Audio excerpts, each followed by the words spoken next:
Hello what's up ICIC students, कैसे हैं आप सब। अगर आप बायो और केमिस्ट्री के लिए वीडियो ढूंढ रहे हैं तो इस चैनल को सब्सक्राइब कर लीजिए, क्योंकि आपको इस चैनल में बायो और केमिस्ट्री के चैप्टर वाइज आपको मिल जाएंगी videos in the playlist with previous year questions.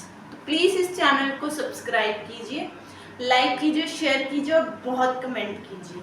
चलिए फिर अब नेक्स्ट करते हैं। हमारा केमिस्ट्री का सेकेंड चैप्टर है केमिकल बॉन्डिंग। इसको पढ़ते हैं। Chemical bonding ionic and covalent compound, ये हमारे चैप्टर का नाम है।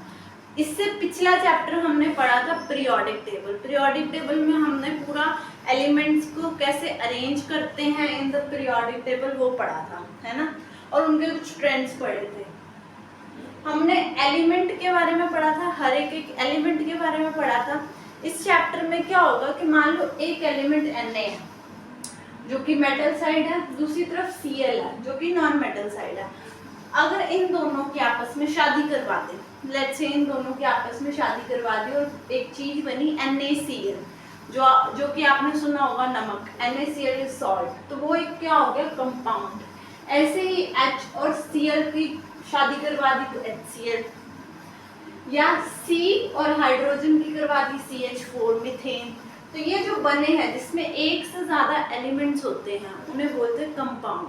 पर क्वेश्चन होते हैं, क्वेश्चन ये है कि भाई एलिमेंट कंपाउंड बनाते ही क्यों हैं, क्या ही जरूरत है उन्हें एलिमेंट को कंपाउंड बनाने की। तो यहाँ लिखा है atom need stability, that's why either they lose और गेन इलेक्ट्रॉन। देखो हर एक एटम को एक स्टेबिलिटी चाहिए। स्टेबिलिटी इन द सेंस, जैसे फॉर एग्जांपल हम Na ले लेते हैं। Na का नंबर क्या होता है 11, कॉन्फ़िगरेशन लिखेंगे 281। अब हमने एक चीज पढ़ी थी 9th क्लास में जिसको बोलते हैं डुप्लेट या ऑक्टेट। डुप्लेट होता है नंबर 2, ऑक्टेट होता है नंबर 8। जिसका नंबर 2 और 8 होता है वो स्टेबल होता है। तो यहाँ पे एक इलेक्ट्रॉन है, अगर इसने एक इलेक्ट्रॉन लूज कर दिया तो यहाँ पे 280 हो जाएगा पीछे, तो ऑक्टेट कंप्लीट है ना। तो ये क्या करेगा, लूज कर देगा एक इलेक्ट्रॉन को, ये इसका वैलेंस इलेक्ट्रॉन से एक इलेक्ट्रॉन लूज कर देगा। सिमिलरली अगर हम क्लोरीन की बात करें, क्लोरीन का नंबर होता है 17, कॉन्फ़िगरेशन होता है 287। अगर इसने एक इलेक्ट्रॉन एक्सेप्ट कर लिया, एक इलेक्ट्रॉन ले लिया इसने, जैसे कि हो जाएगा 288, इसका ऑक्टेट कंप्लीट हो जाएगा। तो हर एक एटम जो है वो नोबल गैसेस जिनका ऑक्टेट और डुप्लेट कंप्लीट होता है, जैसे एक नोबल गैस ले लेते हैं नियॉन, मान लो उसका 10 होता है, तो इसका ऑक्टेट क्या है, कंप्लीट है। तो हर एक एटम चाहता है कि मेरा या तो ऑक्टेट कंप्लीट हो या डुप्लेट, मुझे स्टेबिलिटी चाहिए, तो वो या तो लूज करेगा या गेन करेगा। यही रीजन है कि वो क्या बनाएगा, एक कंपाउंड बनाएगा। अब एक डेफिनेशन पढ़ते हैं। The attractive force which holds atom ions together and stabilises them by the overall loss of energy is called chemical bonding. जो ये आप NaCl देख रहे हैं, इसमें अट्रैक्टिव फोर्स है, मतलब पॉजिटिव चार्ज होता है Cl में, नेगेटिव, ये हम आगे पढ़ेंगे। और इन दोनों के बीच में क्या है, एक अट्रैक्शन है, एक फोर्स है जो इन्हें बांध के रखता है, एक स्टेबिलिटी देता है। और जब भी एक केमिकल बॉन्ड बनता है ना, एनर्जी क्या होती है, रिलीज होती है, ठीक है। एक ये भी साइन है कि जब भी एनर्जी रिलीज हो ना, जब भी एनर्जी लॉस हो, इसका मतलब वो एलिमेंट कंपाउंड, वो कंपाउंड क्या हो रहा है, स्टेबल हो रहा है, वो स्टेबिलिटी की तरफ जा रहा है। तो केमिकल बॉन्डिंग क्या होते हैं, 3 टाइप्स के होते हैं, एक तो आयोनिक, दूसरा कोवलेंट और तीसरा कोऑर्डिनेट। यही 3 आपके सिलेबस में हैं। इसको एक एक को समझते हैं। आयोनिक कंपाउंड, आयोनिक बॉन्ड कैसे बनता है, ट्रांसफर ऑफ इलेक्ट्रॉन। इसको एक एग्जांपल से समझते हैं। फॉर एग्जांपल मान लीजिए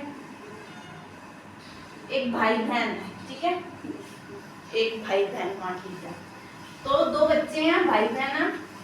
भाई के हाथ में एक चॉकलेट है, बहन के हाथ में एक चॉकलेट है, ठीक है। मान लो इसके पास डेयरी मिल्क है, इसके पास किटकैट है। इन्होंने क्या किया, आपस में एक दूसरे के साथ ट्रांसफर किया, अपनी चॉकलेट का क्या किया, ट्रांसफर किया। भाई इसको ये पसंद थी तो ये ले ले, उसको वो पसंद थी उसको वो ले लिया। तो इसमें क्या होता है, transfer of electron. Ionic bond में क्या होता है, ट्रांसफर होता है। आप कोवलेंट बॉन्ड में क्या होगा कि मानिए सेम ही है, भाई बहन है, इसके पास भी डेयरी मिल्क है, इसके पास भी किटकैट है। इस बार क्या की, इसने अपनी आधी डेयरी मिल्क इसको दे दी, इसने अपनी आधी किटकैट इसको दे दी, तो ये अपनी शेयरिंग कर रहे हैं। पहले तो पूरी की पूरी डेयरी मिल्क उसको दे दी थी और किटकैट ले ली थी, ट्रांसफर किया था। इसमें क्या है, शेयरिंग, आधी दे दी आधी दे दी, ठीक है। तो इसमें क्या होती है, शेयरिंग ऑफ वन और more electron by both atom, दोनों ही दे रहे हैं, दोनों ही शेयरिंग कर रहे हैं। कोवलेंट बॉन्ड में दोनों ही शेयरिंग होती है। अब कोऑर्डिनेट में क्या डिफरेंस है कि मानो वही सेम भाई बहन है, डेयरी मिल्क है, किटकैट है। अब क्या है, बहन तो थोड़ी सी लालचियां होती हैं बहनें, तो उसने भाई को कहा भी मेरे को डेयरी मिल्क पसंद है तो मुझे आधी दे दो, तो भाई थोड़ा सा दयालु है, उसने अपनी डेयरी मिल्क आधी दे दी। इसने तो शेयरिंग की, बट इसने शेयरिंग नहीं की। इसके पास तो जो अपनी चॉकलेट थी अपनी खा गई, पर सामने वाले ने शेयरिंग कर ली। इसमें कोवलेंट बॉन्ड में दोनों तरफ से शेयरिंग होती है, दोनों ही शेयर कर रहे थे। पर कोऑर्डिनेट में क्या, शेयरिंग सिर्फ एक साइड से होगी। तो यहाँ क्या, शेयरिंग ऑफ वन और both electron by only one atom, समझ गए। इसमें ट्रांसफर है, दोनों ने चॉकलेट ट्रांसफर की। कोवलेंट में दोनों ने शेयर किया था और कोऑर्डिनेट में सिर्फ एक ने शेयर किया। चलो नेक्स्ट पढ़ते हैं। चलिए अब नेक्स्ट करते हैं। फर्स्ट हमारा आयोनिक बॉन्ड। आयोनिक बॉन्ड में हमने क्या पढ़ा था, ट्रांसफर होता है इलेक्ट्रॉन का, देखते हैं कैसे। अच्छा, एक और चीज, आयोनिक बॉन्ड का ही दूसरा नाम है इलेक्ट्रोवैलेंट बॉन्ड। कभी कभी पेपर में ऐसे पूछ लेते हैं, डिफाइन इलेक्ट्रोवैलेंट बॉन्ड, मतलब इलेक्ट्रोवैलेंट बॉन्ड का पूछ लिया और आप कंफ्यूज हो गए भाई किसका पूछ लिया, आयोनिक बॉन्ड का ही पूछा है। आयोनिक बॉन्ड का दूसरा नाम क्या होता है, इलेक्ट्रोवैलेंट बॉन्ड, ठीक है। अब ये क्या है, it is the attractive force between one atom that loses its electron and form cation and the other atom which gains electron to form anion। देखो इसने बोला कि एक इलेक्ट्रॉन होगा, एक एटम होगा वो लूज करेगा इलेक्ट्रॉन को। देखो जब भी एक एटम लूज करता है इलेक्ट्रॉन को तो वो बनाता है कैटायन, मींस पॉजिटिव, और जब भी एटम गेन करता है इलेक्ट्रॉन को तो बनाता है अनायन, मींस नेगेटिव। तो हमें पता है भैया, कॉमन सेंस है, पॉजिटिव और नेगेटिव के बीच में क्या होगा, एक अट्रैक्शन। इसलिए बोला it is the attractive force, जिसमें एक एटम ने लूज किया कैटायन बनाया और एक ने गेन किया अनायन बनाया। तो सिंपली मैं कह सकती हूँ it is the attractive force between cation and अनायन, ऐसे भी कह सकते हैं।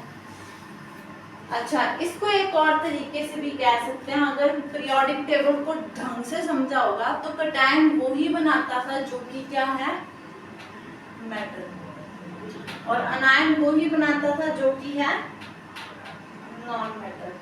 तो मैं ऐसे कह सकती हूँ कि ये एक अट्रैक्शन फोर्स है between metal and non metal. ये भी बहुत इंपॉर्टेंट पॉइंट है, आप इसको लिख सकते हो कि भाई कैटायन अनायन का तो है ही, ऐसे भी बोल सकते हो it is the attractive force between metal and non metal. मतलब एक मेटल होगा दूसरा नॉन मेटल होगा, उनका आपस में एक बॉन्ड बनेगा, ठीक है। अब जैसे एक एग्जांपल ले लेते हैं, सोडियम क्लोराइड, नमक कैसे बनता है।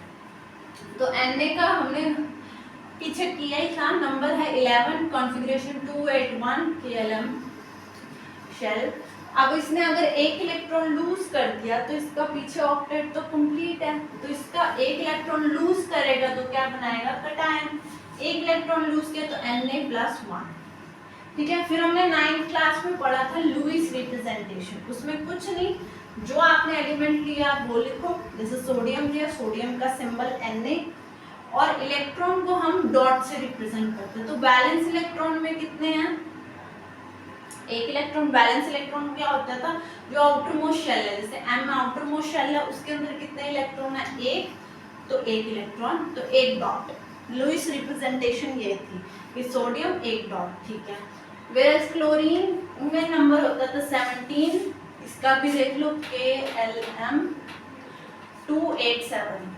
अगर इसने एक इलेक्ट्रॉन एक्सेप्ट कर लिया, गेन कर लिया, तो भैया इसमें अनायन आ जाएगा, 4 नेगेटिव आ जाएगा, -1, 288, और फिर हम इसका लुईस रिप्रेजेंटेशन करेंगे। अच्छा, चार्जेस से पहले लुईस रिप्रेजेंटेशन होता है, चार्जेस के बाद की लुईस रिप्रेजेंटेशन होती है। ठीक है, 287। तो इसमें वैलेंस इलेक्ट्रॉन कितना है, वैलेंस शेल m है, इलेक्ट्रॉन 7 है, तो 7 डॉट बनाएंगे, 1 2 3 4 5 6 7। अब हम क्या कर रहे हैं, इसके पास एक इलेक्ट्रॉन है, एक डॉट, इसके पास 7 इलेक्ट्रॉन है, 7। अगर इसने एक लूज कर दिया तो उसका ऑक्टेट कंप्लीट, उसने एक गेन कर लिया उसका ऑक्टेट कंप्लीट। तो ये क्या कर रहा है, ट्रांसफर, ये कर रहा है ना ट्रांसफर ऑफ इलेक्ट्रॉन। तो जब इसने ट्रांसफर किया, इस पे चार्ज +1 आ गया, उसने जब ले लिया, ये ब्लू देख रहे हो ना, अब टोटल इसके पास 8 हो गया, 1 2 3 4 5 6 7 8, इस पे क्या चार्ज आ गया, -1। और प्लस और माइनस के बीच में कौन सा फोर्स है, इलेक्ट्रोवैलेंट बॉन्ड है, आयनिक बॉन्ड है, या एक अट्रैक्टिव फोर्स है। अच्छा, एक चीज और है बहुत इंपॉर्टेंट है, electrovalency. The number of electron that an atom loses or gain to form electrovalent bond is called electrovalency. Electrovalency क्या होती है कि एक एटम कितने इलेक्ट्रॉन को लूज कर रहा है, गेन कर रहा है जब वो आयोनिक बॉन्ड बनाते हैं। जैसे इसने एक इलेक्ट्रॉन लूज किया तो सोडियम की इलेक्ट्रोवैलेंसी कितनी हुई, 1। इसने एक इलेक्ट्रॉन गेन किया तो इसकी इलेक्ट्रोवैलेंसी कितनी हुई, 1। लिए अब नेक्स्ट एग्जांपल करते हैं, formation of magnesium chloride. Magnesium chloride क्या होता है, MgCl2। इसको कैसे बनाएंगे, वही मैग्नीशियम का एटॉमिक नंबर होता है 12, कॉन्फ़िगरेशन 282।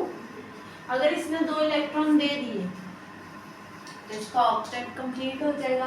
तो इसने 2 इलेक्ट्रॉन दे दिए, पीछे 280, Mg+2। इसकी लुईस रिप्रेजेंटेशन Mg, पहले Mg का सिंबल, फिर वैलेंस इलेक्ट्रॉन 2 है तो कितने डॉट, 2 डॉट।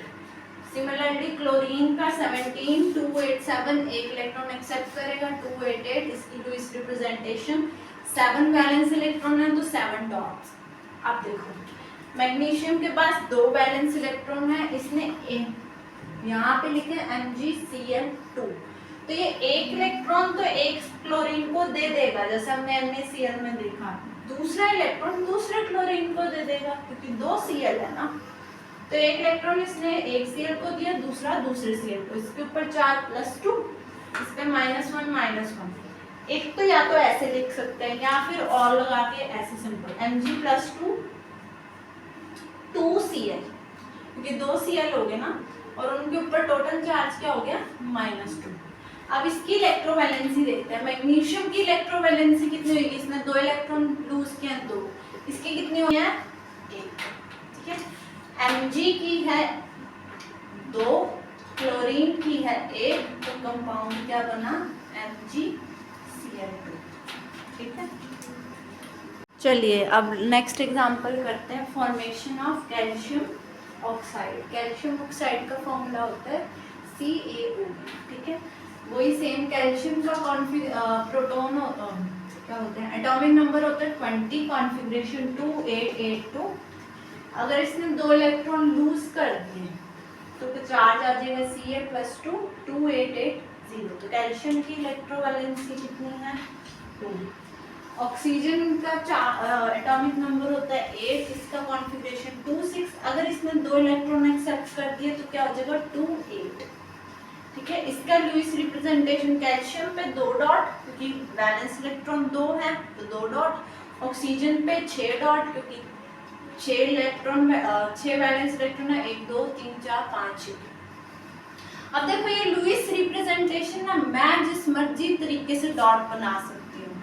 जैसे पीछे मैंने डॉट मैग्नीशियम के कुछ ऐसे बनाए थे, क्योंकि मुझे था एक क्लोरीन इधर दे दूँ, एक को एक इलेक्ट्रॉन क्लोरीन दूसरे क्लोरीन को दे दूँ।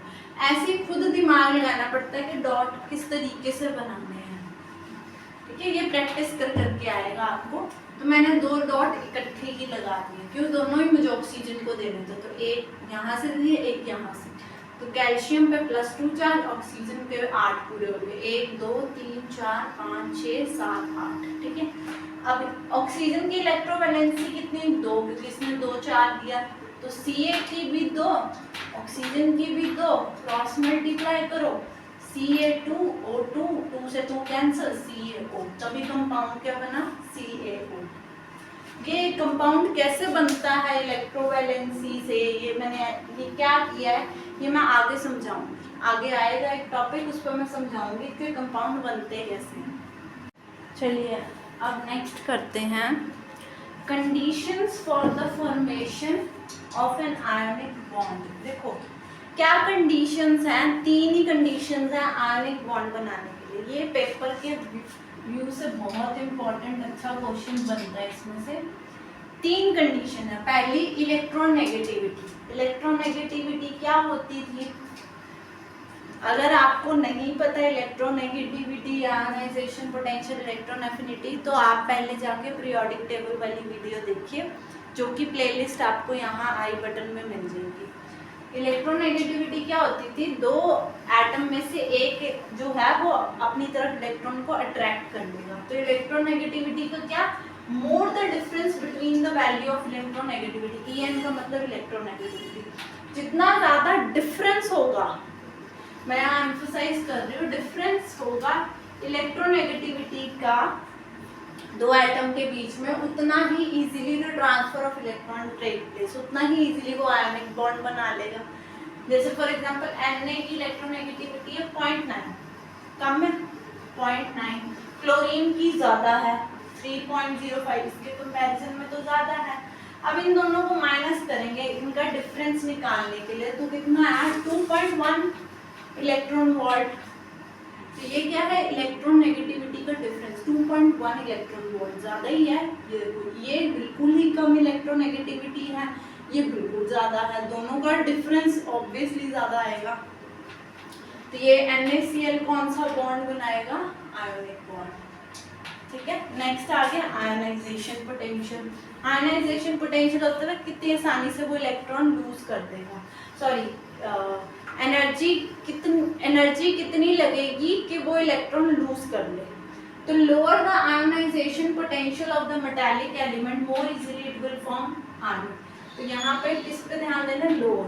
देखो आप खुद दिमाग लगाओ, मेटल है, मेटल में अगर ज़्यादा एनर्जी लग रही है, अगर ज़्यादा एनर्जी लग रही है इलेक्ट्रॉन को निकालने के लिए, तो भाई एटम का साइज छोटा होगा, है ना।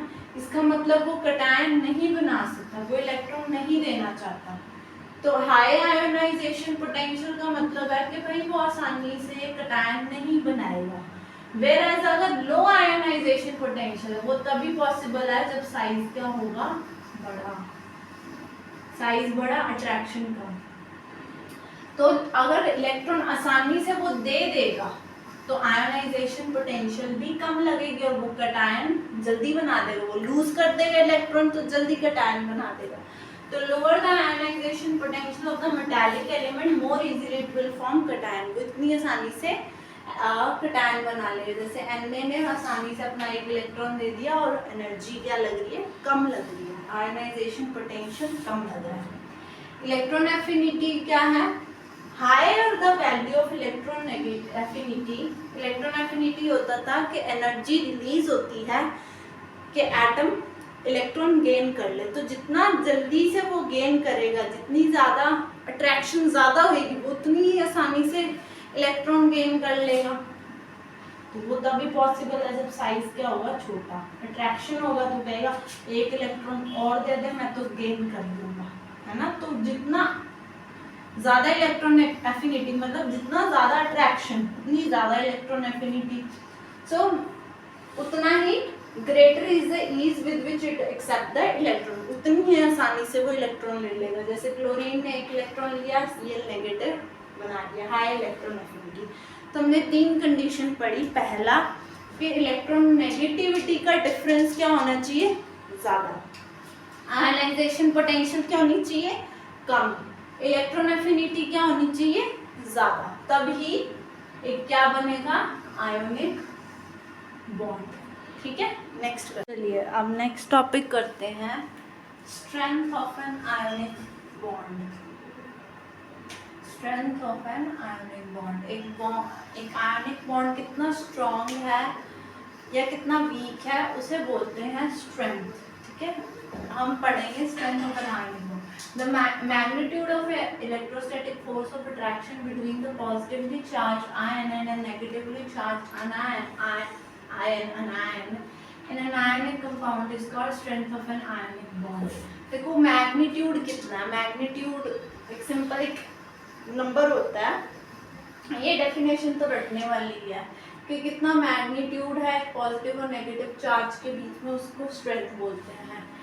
ये डेफिनेशन तो रटोगे, पर कंडीशन वही दो हैं कि भाई greater the difference between the electronegativity of the atom more stronger is the ionic bond. पीछे हमने पढ़ा इलेक्ट्रोनेगेटिविटी का डिफरेंस जितना ज़्यादा उतना ही स्ट्रॉन्ग आयनिक बॉन्ड होगा। तो NaCl जो है ना वो एक स्ट्रॉन्ग आयनिक बॉन्ड है, ठीक है, IV लिख रही हूँ। Greater is the difference between the atomic radius, मतलब साइज, जितना ज़्यादा साइज में डिफरेंस होगा उतना ही stronger is the ionic bond. Means जैसे मैंने बताया मेटल और नॉन मेटल के बीच का बॉन्ड है ये, मेटल का साइज बड़ा, तभी तो पीछे मैंने बताया था जितना ज़्यादा बड़ा साइज उतना आसानी से वो इलेक्ट्रॉन लूज कर देगा, उतनी ही कम आयोनाइजेशन पोटेंशियल। तो साइज इतना बड़ा उतनी लो आयोनाइजेशन पोटेंशियल, और साइज इतना छोटा उतना ही अट्रैक्शन ज़्यादा, उतना अट्रैक्शन ज़्यादा उतनी ही इलेक्ट्रॉन एफिनिटी ज़्यादा। तो हाई इलेक्ट्रॉन एफिनिटी तो फेवरेबल कंडीशन ही तो दे रहा है। तो एक का साइज बड़ा एक का छोटा, जितना ये डिफरेंस ज़्यादा होगा उतना ही स्ट्रॉन्गर एक आयनिक बॉन्ड होगा। चलिए नेक्स्ट टॉपिक करते हैं। चलिए अब आगे का टॉपिक करते हैं, properties of an ionic compound. एक आयनिक कंपाउंड की क्या क्या प्रॉपर्टीज होती है। फर्स्ट है फिजिकल स्टेट। देखो फिजिकल स्टेट तीन ही होते हैं, स्टेट्स तीन ही होते हैं, सॉलिड लिक्विड गैस। तो आयनिक कंपाउंड कौन सी स्टेट में एग्जिस्ट करता है, सॉलिड, वो भी क्रिस्टलाइन सॉलिड, क्रिस्टल के फॉर्म में ये एग्जिस्ट करता है। कभी नमक का दाना देखा होगा तो वो भी क्रिस्टल्स के फॉर्म में होता है, अगर आप थोड़ा जूम करेंगे ना तो क्रिस्टल्स के फॉर्म में होता है। अब जैसे नमक है, अब देखो क्रिस्टल्स कैसे है, Na पॉजिटिव है Cl नेगेटिव है, ये हमने पीछे पढ़ा था। तो Na और Cl के बीच में एक अट्रैक्शन है, तो इसके नीचे भी Cl होगा ऑब्वियसली। ऐसे ऐसे करते करते जो बॉन्ड है ना, ये जो अट्रैक्शन है पॉजिटिव नेगेटिव का, ये इतना स्ट्रॉन्ग है कि इनकी सबके आयंस की पोजीशन क्या कर लेता है, फिक्स्ड कर देता है। फिक्स पोजीशन की वजह से वो कौन सी स्टेट में एग्जिस्ट करता है, सॉलिड स्टेट में। फिर मेल्टिंग पॉइंट और बॉइलिंग पॉइंट। मेल्टिंग पॉइंट क्या होता है, सॉलिड को लिक्विड में कन्वर्ट करना, और बॉइलिंग लिक्विड को गैस में कन्वर्ट करना। तो इसमें हाई मेल्टिंग पॉइंट और बॉइलिंग पॉइंट है। क्यों, क्योंकि देखो ये इनके बीच का जो अट्रैक्शन है ना वो ही इतना स्ट्रॉन्ग है कि मेल्ट करने का मतलब होता है इनके बीच का बॉन्ड तोड़ना। जब तक बॉन्ड नहीं टूटेगा इनके बीच का आयंस फ्री नहीं होंगे, ऐसे Na positive Cl negative free नहीं होंगे तो मेल्ट नहीं होएगा, बॉइल नहीं होगा। तो सिंपल मेल्टिंग और बॉइलिंग पॉइंट को आप ऐसा समझे कि बॉन्ड तोड़ना, कोई बॉन्ड तोड़ना, और जितना स्ट्रॉन्ग बॉन्ड होगा उतनी हाई एनर्जी लगेगी, उतनी हाई मेल्टिंग पॉइंट और बॉइलिंग पॉइंट है। तो रीजन देखो, due to strong electrostatic force of attraction between cation and anion makes it tough to change the position of ion. तो ये फिक्स्ड पोजीशन में ये टूटेगा नहीं तो पोजीशन चेंज नहीं होगी, so very large energy is required. Third है हाई डेंसिटी। डेंसिटी क्या होती है, कोई चीज़, इसको आप मास से ही कंपेयर कर लो, कोई चीज़ कितनी भारी है, मास जैसी। अब सॉलिड स्टेट में एग्जिस्ट करता है तो भाई सॉलिड लिक्विड गैस में से सॉलिड की डेंसिटी ज़्यादा है, इसलिए इसकी भी डेंसिटी ज़्यादा है, ये हैवियर है, generally heavier, so large density. Reason as it exist in solid state and solid have higher density. चलिए आगे करते हैं। चलिए अब नेक्स्ट टॉपिक, नेक्स्ट पॉइंट करते हैं, higher solubility in water. Solubility क्या होता है कि कोई चीज़ का पानी में डिज़ोल्व हो जाना। जैसे पानी में चीनी डाला, चम्मच गोला, डिज़ोल्व होगी ना चीनी, तो कहेंगे चीनी की सॉलिबिलिटी ज़्यादा है। नमक डाला, डिज़ोल्व हो गया पानी में, नमक की सॉलिबिलिटी ज़्यादा है। मिट्टी डाली पानी में, क्या मिट्टी डिज़ोल्व होती है, नहीं, मिट्टी इनसॉल्युबल है। ऐसी solubility means able to dissolve in water. मतलब सब्सटेंस की बात हो रही है, a substance which is able to dissolve in water. So ionic compound consists of cation and anion attract the water molecule. Water का formula क्या होता है? H2O। मान लो नमक है, अब हमें पता है नमक की सॉलिबिलिटी ज़्यादा है पानी में, देखते कैसे। नमक हमने पीछे पढ़ा सॉलिड स्टेट में एग्जिस्ट करता है, कुछ ऐसा होगा, पॉजिटिव नेगेटिव आपस में अट्रैक्ट करेगा और एक फिक्स पोजीशन होगी जिसकी वजह से वो सॉलिड स्टेट में है। वाटर का स्ट्रक्चर कुछ ऐसा है जिसमें H पॉजिटिव होता है और OH नेगेटिव, ऐसा होता है, H पॉजिटिव और OH नेगेटिव। तो अब आप देखेंगे जो Cl नेगेटिव है वो वाटर के पॉजिटिव पार्ट को अट्रैक्ट करेगा, Cl नेगेटिव H पॉजिटिव को अट्रैक्ट करेगा, और जो Na पॉजिटिव है वो वाटर के नेगेटिव पार्ट को अट्रैक्ट करेगा, वो OH नेगेटिव को अट्रैक्ट करेगा। अब इसकी वजह से क्या होगा, ये बॉन्ड जो NaCl का ये टूटेगा, तो Na अलग हो गया, देखो Cl से अलग हो गया ना, ये बॉन्ड टूट गया।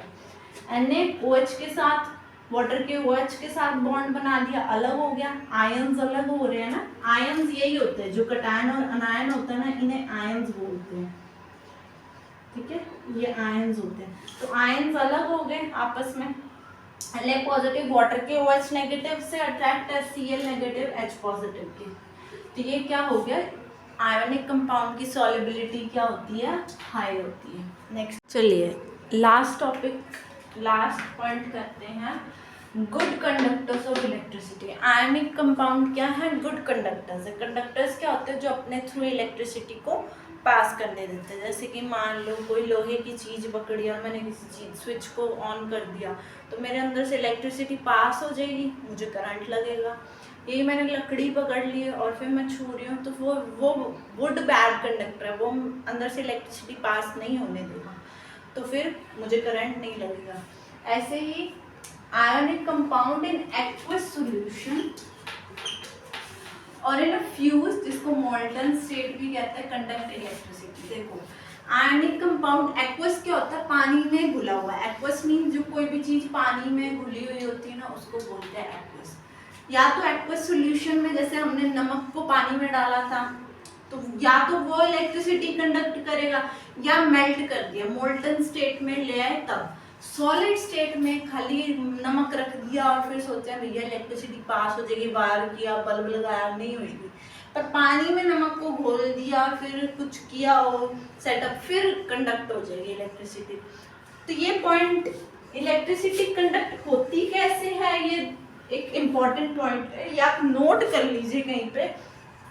तो conduct electricity either of the two condition should be meet. दो कंडीशन मीट होनी चाहिए, या तो either of movement of electron, या तो इलेक्ट्रॉन्स की मूवमेंट हो, ऐसे इलेक्ट्रॉन मूव करेगा तो इलेक्ट्रिसिटी होएगी, या आपने फिजिक्स में पढ़ा होगा, या फिर और मूवमेंट ऑफ आयंस, कटायन या अनायन। आयन होते या तो कटायन या अनायन, या तो कटायन और अनायन की मूवमेंट हो जाए, उससे भी इलेक्ट्रिसिटी कंडक्ट होती है। अब जरा पिछले वाले में जाओ कि भाई नमक को पानी में डाला तो Na अलग हो गया था और Cl अलग हो गया था। अब क्योंकि ये सेपरेट हो गए, तो क्या ये मूवमेंट नहीं कर सकते, हो गए ना सेपरेट, आयन सेपरेट हो गया, अब तो ये फ्री है। पहले फिक्स्ड पोजीशन थी क्योंकि पहले सॉलिड थी, अब फ्री हो गए, तो फ्री आयंस जहाँ पे आ गए वो क्या कर सकते हैं, मूवमेंट कर सकते हैं। मूवमेंट कर सकते हैं तो इलेक्ट्रिसिटी प्रोड्यूस कर सकते हैं, इसलिए यहाँ एक्वस लिखा, भाई पानी में घुलना जरूरी है या मोल्टन स्टेट पे, ठीक है। तो ये दो कंडीशन होएगी तभी इलेक्ट्रिसिटी पास हो जाएगी। तो आज के लिए इतना ही करते हैं। Thank you for watching and please like, share and comment to this channel. Okay, bye.